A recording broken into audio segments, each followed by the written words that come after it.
Entonces, lo que yo voy a hablar es tal vez un poco de la parte más íntima de los granos de polen, es decir, cómo aparecen, cómo es que se forman, cómo es que se originan. Por eso este tema que voy a abordar sobre la ontogenia. Entonces, para empezar, debemos nosotros tener claro cuál es la vida del grano de polen. Entonces, en la vida del gametofito masculino, o este grano de polen, o esta microspora, también debemos, tal vez hay algunos digamos, entendidos en la materia o especialistas que sugieren que no deberíamos decir grano de polen, sino microspora. Pero, bien, este gametofito masculino, o este grano de polen, o esta microspora, tiene 3 fases en su vida. La primera fase está relacionada con la microsporogénesis o la ontogenia del grano de polen, es decir, cómo se origina aquí dentro de las células del estambre, o sea, cómo es que nacen esas células, porque ya empiezan a determinarse desde el momento en que el meristema vegetativo se transforma a meristema floral. Y la otra fase es el viaje que emprende este grano de polen ya liberado de las anteras hacia los estigmas. Entonces, esta segunda fase, este viaje, lógicamente, que va a depender de muchos factores o muchas vías o muchos caminos que utiliza el grano de polen para llegar al estigma de la flor. Por un lado, se conoce pues que hay plantas que se polinizan o se transportan los granos de polen a través del viento, a través del agua, a través de insectos y a través de aves, generalmente. Entonces, yo he colocado ahí una avispita en cuyas curvículas tiene gran cantidad de granos de polen. Esta fue tomada en una flor masculina de árbol de pan. Entonces me llamó mucho la atención y tomé la foto. Dije, algún día lo voy a necesitar esta foto, y qué bien, lo estoy mostrando para ustedes. Entonces, ahora, estos polinizadores o estos agentes que van a ayudar en el viaje del grano de polen, va a depender mucho del tamaño del polen, del tipo del polen, y lógicamente ahí es donde se clasifican las especies, ¿no? Por el tipo de polinización. Entonces, habrán especies que son casi exclusivas, por ejemplo, cuyo viaje del polen es a través del viento, como el caso de las monocotiledóneas, en este caso de las herbáceas y las poáceas más exclusivamente. Pero habrán otras que utilizan a los insectos y otras que dentro de los insectos tienen categorías de insectos, o sea, no cualquier insecto puede venir y polinizar. Entonces, el diseño de esos insectos, digamos, el número de pelos, el tamaño de los pelos que tienen en las patitas, y que va a ayudar a transportar esos granos de polen, también son exclusivos. Entonces, hay una relación estrecha, coevolutiva, entre las plantas con sus granos de polen y los tipos de insectos, por ejemplo, en este caso, que van a realizar ese viaje del grano de polen. Y por otro lado tenemos el estadio 3 o la etapa 3, que viene a ser el crecimiento rápido ya de esta microspora dentro del gametofito femenino. Es decir, una vez que ha llegado al estigma, este germina, ¿no? Y formando el tubo polínico, y luego se desplaza hacia el interior de estas células, digamos, del saco embrionario, para encontrarse, pues, con la célula gamética femenina y fusionarse para dar origen al embrión y, lógicamente, a un nuevo individuo. En el caso de esta fase de la generación del grano de polen, empezamos aquí, en el primer caso, vamos a tener aquí un meristema vegetativo, que este meristema vegetativo se caracteriza porque va a generar siempre hojas, ¿no? Va a generar aquí primordios foliares y luego estos primordios se van a transformar en hojas. Entonces, en este momento hay un determinado número de genes que se van a expresar y que solamente van a determinar, lógicamente, la diferenciación de hojas. Pero entonces, Una vez que la planta está, digamos, entra a un periodo ya de producción, entonces de manera periódica y dependiendo del tipo de plantas, van a transformarse esos meristemas vegetativos en meristemas florales. Ahora, ¿en qué momento o cómo es que se transforma este meristema vegetativo floral? Lógicamente que existen señales ambientales que van a ser recepcionadas por las hojas. Y estas señales ambientales o moduladores ambientales, por ejemplo, uno de ellos es la temperatura, también tenemos la luz y tenemos la humedad. Entonces, pero todas estas señales ambientales, lógicamente que son captadas por las células, y dentro de las células tenemos un pool de genes que son los responsables de captar esas señales y cambiar toda la parafernalia vegetativa para toda una estructura reproductiva. Entonces, en este caso empieza ya el trabajo para generar los primordios ya no foliares, sino primordios florales. Entonces, aquí nosotros tenemos la transformación de este meristema.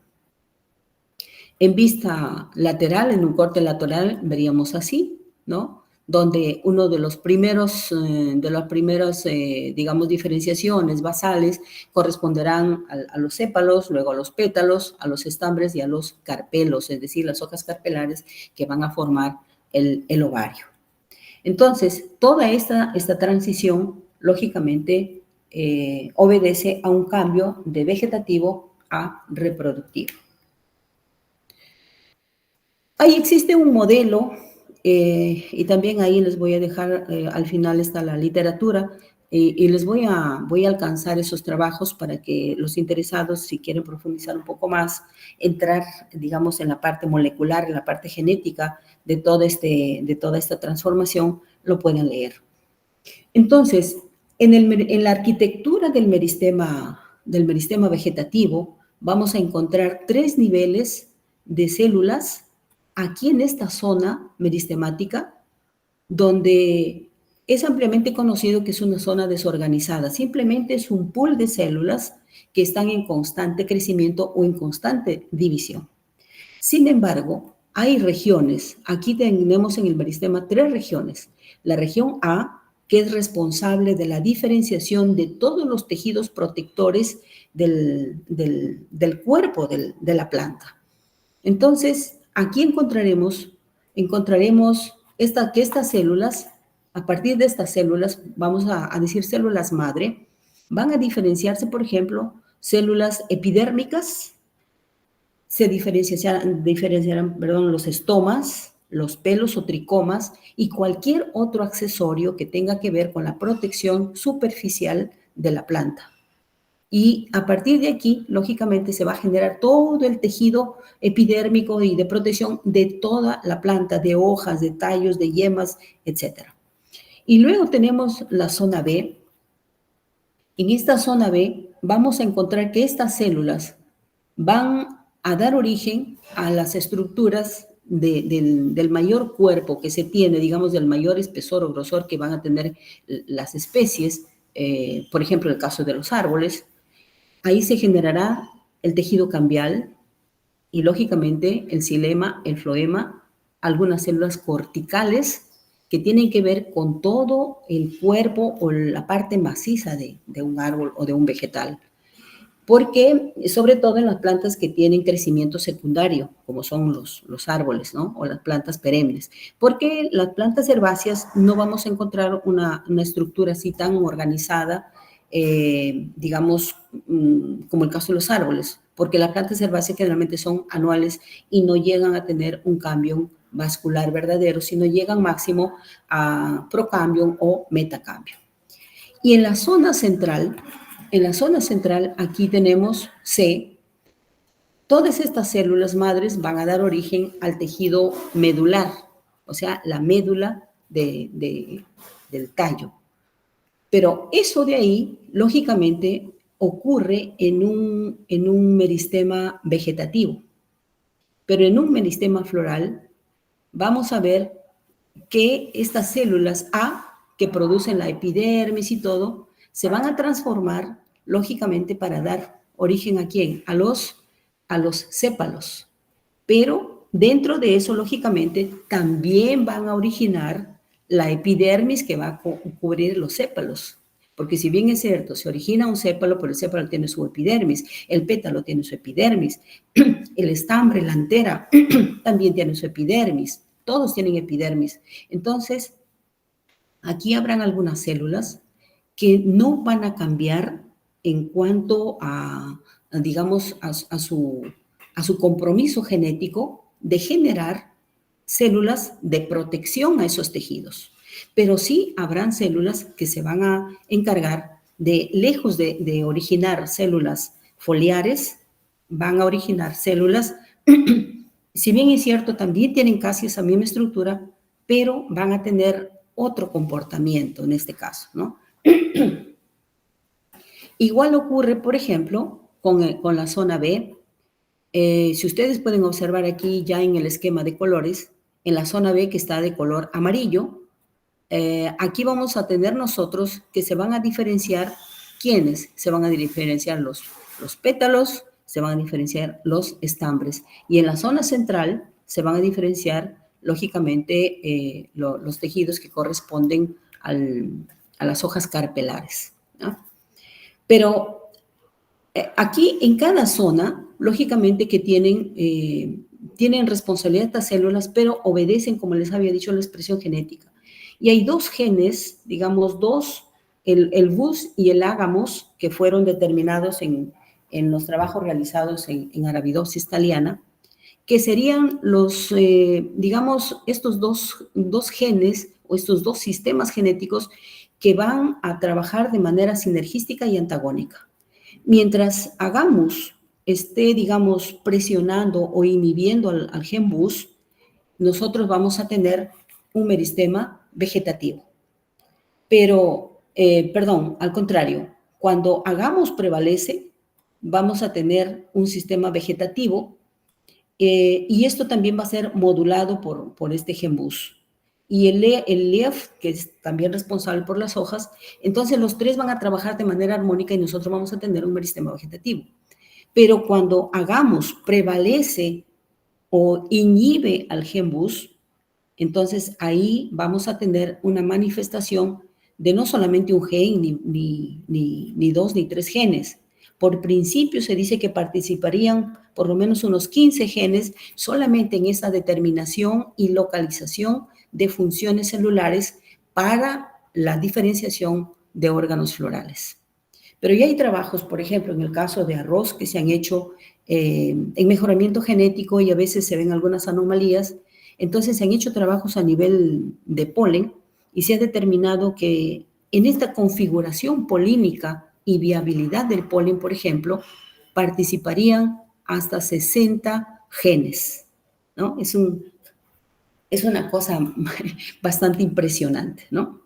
Bien, entonces, una vez que se va determinando este meristema vegetativo, se va transformando y determinando el meristema floral, vamos a observar que en cada uno de estos primordios, lógicamente, se van a ubicar tejidos más externos que corresponden a los sépalos, luego a los pétalos, los estambres y a los carpelos en el centro.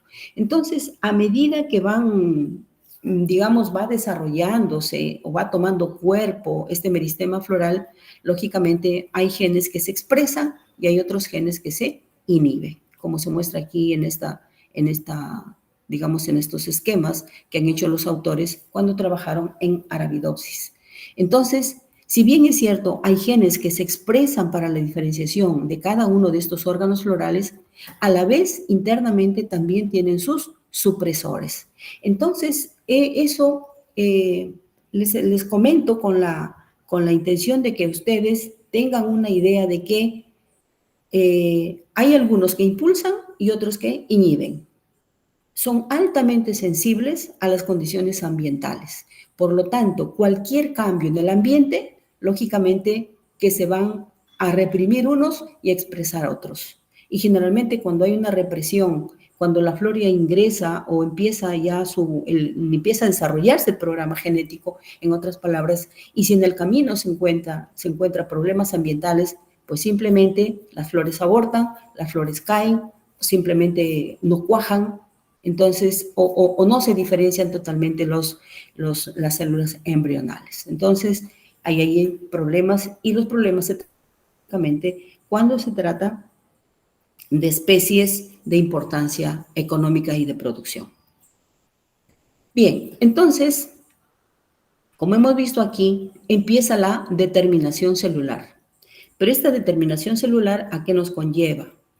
A que dentro de cada una de estas estructuras donde se estarían formando los futuros estambres, lógicamente también vamos a tener aquí células madre de estas microsporas o células madre de estos granos de polen futuros, ¿no? Entonces, estas células van a iniciarse como cualquier célula, pero a la vez, como ya tienen un código genético para dar origen a una microspora, estas empiezan también a desarrollarse, tanto de manera paralela, conforme se desarrolla el estambre, el filamento y todas las estructuras accesorias, también ellas van alcanzando una determinada madurez. Y una vez que estas maduran, lógicamente que viene el siguiente paso, que es la división de estos microsporocitos, es decir, estas células madre de las microsporas o microsporocitos tienen que entrar a un proceso de división. Entonces, ¿qué es lo que pasa aquí? En el caso de los microsporocitos, van a sufrir dos meiosis, una meiosis 1 y una meiosis 2. Recuerden que estos microsporocitos, como carga genética, tiene N cromosomas, es decir, al comienzo estas células meristemáticas tienen 2N, pero como sufren dos meiosis, al final nos van a dar como resultado que cada cada microspora y a cada grano de polen va a tener N cromosomas para fusionarse con el gametofito femenino, que también tiene N cromosomas, y tenemos finalmente una semilla o un embrión 2N, ¿cierto? Entonces, aquí sucede que estos microsporocitos, para entrar en división, pueden seguir dos alternativas. Y estas alternativas, lógicamente, que está dada o modulada dependiendo del tipo de planta y dependiendo del grado evolutivo.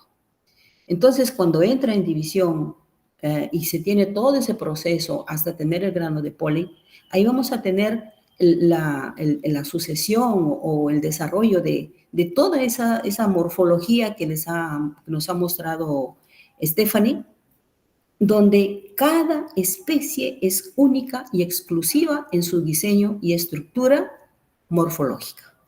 Ninguna especie puede ser exactamente igual que otra. Por eso es que se considera de que los granos de polen vendrían a ser las huellas digitales en los seres humanos. Y por eso, por estos granos de polen que hace millones de años en plantas se sucedieron o producieron estas plantas, se llegaron a fosilizar, y eso nos ha permitido hacer toda la escala evolutiva y llegar a establecer las relaciones filogenéticas que pueden existir entre las plantas que ahora existen y las plantas fósiles. Entonces, cuando este microsporocito entra en división, les decía, puede llegar o puede optar por dos alternativas. Una, que puede hacerse o puede realizarse las dos mitosis de manera sucesiva, es decir, una primera mitosis da origen a dos células hijas, y luego cada una de estas células hijas entra nuevamente en meiosis, y finalmente nos da una tétrada. Una tétrada considerada tetragonal, es decir, están las cuatro una al lado de la otra.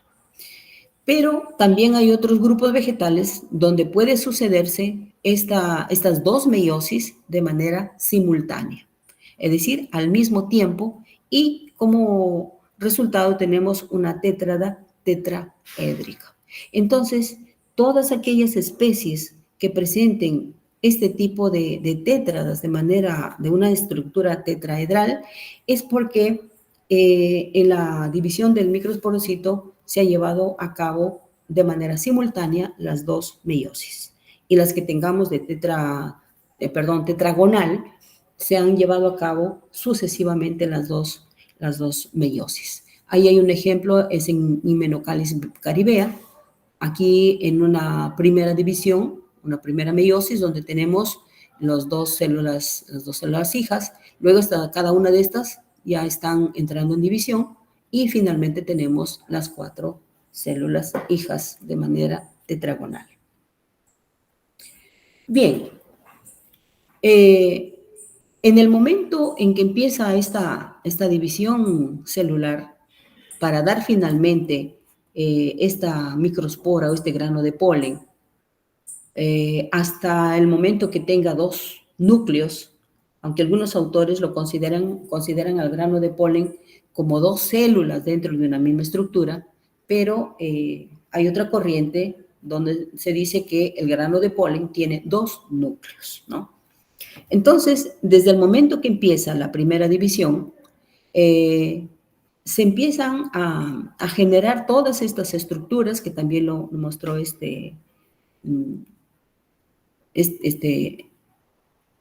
la colega.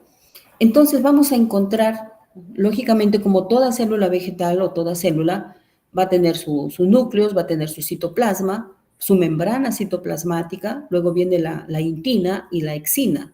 Y esta exina, lógicamente, bueno, ahí hay dos posiciones. Si nos vamos a la historia, hay 2 autores que uno piensa que solamente tienen, bueno, que tienen nexina 1, nexina 2, luego viene la sexina, y otros autores que consideran que hay una intina, una nexina y una sexina que conllevaría a la exina externamente. Pero en la frecuencia, ya en la práctica, generalmente se habla de una intina y una exina. Pero ya cuando hay, digamos, estudios de investigación, eso, ya tenemos que referirnos cómo se debe a toda la estructura. Pero entonces, para efecto de hacer un poco más ágil, vamos a referirnos a exina y a intina. Entonces, la intina tiene una función muy importante en la germinación del grano de polen, porque prácticamente esta intina es la responsable de la formación del tubo polínico. Y la exina, lógicamente, es casi como si fuera, como Stephanie dijo, un cascarón, ¿no? Que va a quedar, digamos, fuera o en la superficie del estigma después de la germinación del grano de polen. Entonces, aquí vamos a tener nosotros 2 estructuras en las anteras.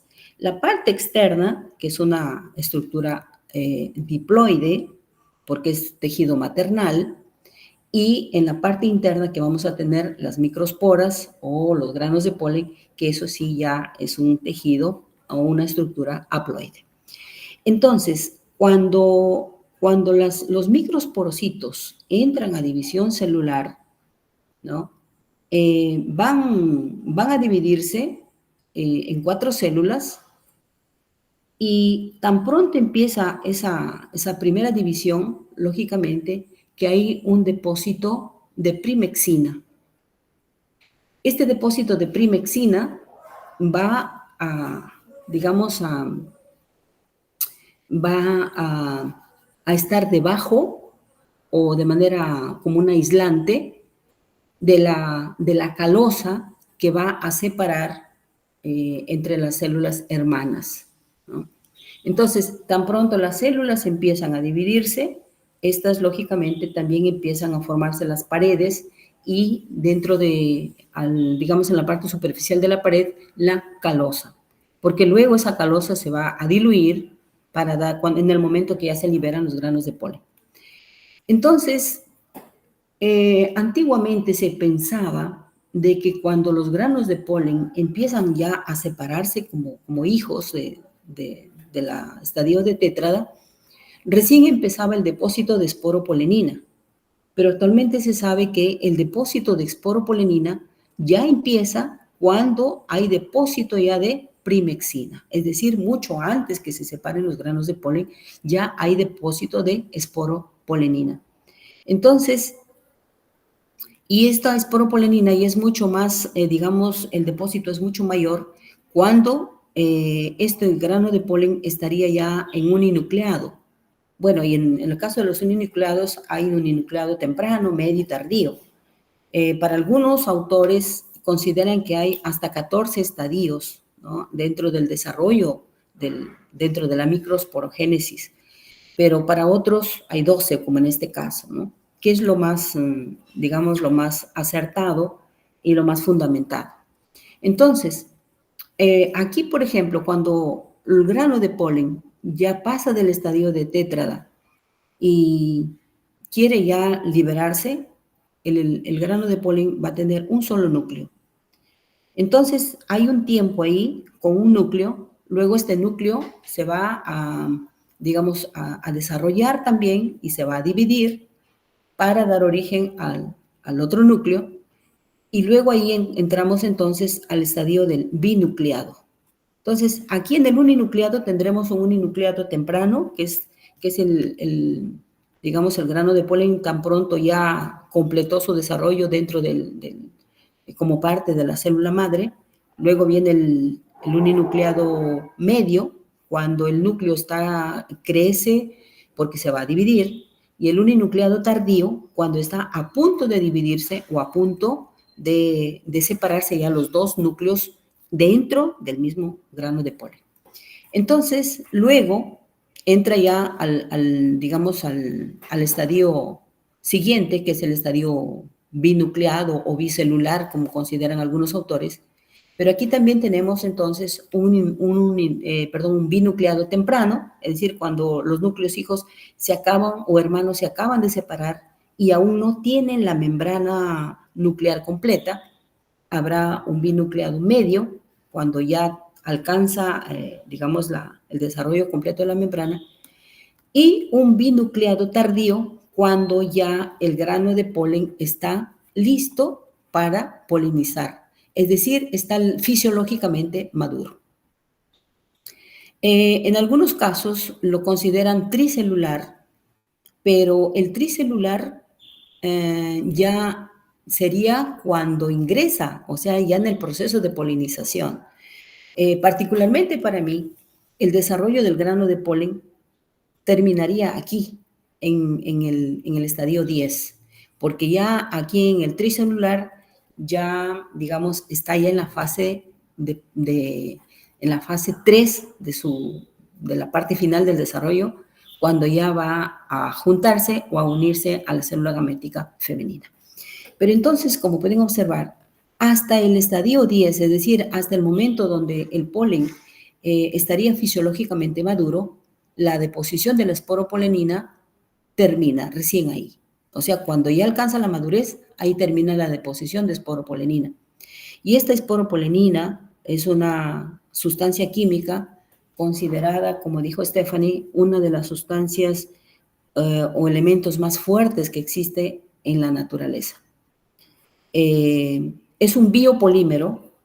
Hay una hipótesis que estaría constituida o se generaría a partir de carotenos, pero también en los estudios últimos realizados dice que no solamente son carotenos, sino hay un grupo de polifenoles y de otros compuestos químicos que le estarían dando esa característica de ser el elemento natural, digamos, o la sustancia natural biológica más fuerte y casi indestructible, porque cuando se hace la cetólisis se somete a la presencia de ácido acético concentrado, ácido sulfúrico concentrado, los dos juntos, y le adicionamos temperatura.